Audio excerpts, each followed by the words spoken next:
Diyan na po ba si Tito Wiro tsaka Tita Kutsi? Hindi ba dapat alam mo kay friend mo yon?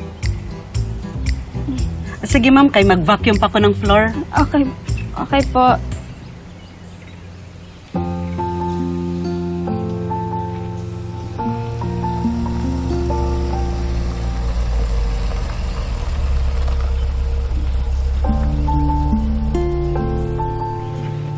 Muki,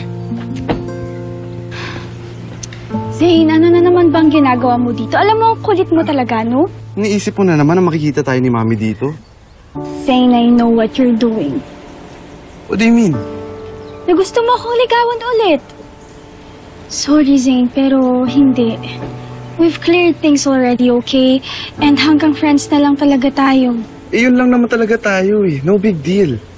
Dati nga, nakakapasok ako dito as your friend eh. Unless, ikaw lang talaga yung may ayaw na friends lang tayo. Zane, please, let's not complicate things. Tama.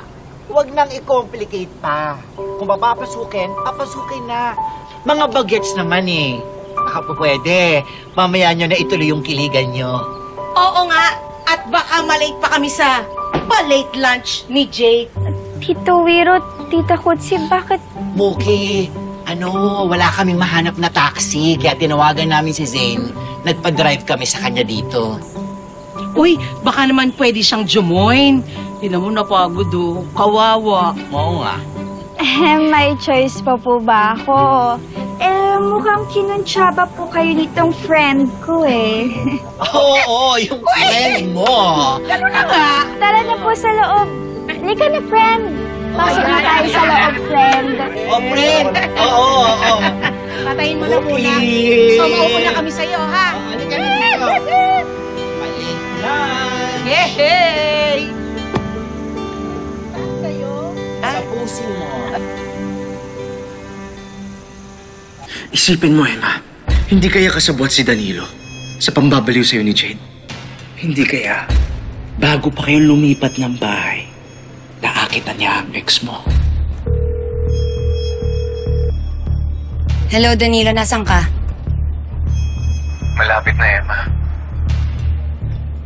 Nandito ka na ba o papasok ka pa lang? Hello? Dan? Hello? Ano ba? Kung nandito ka, edi magpakita ka. Malapit na ako sa'yo.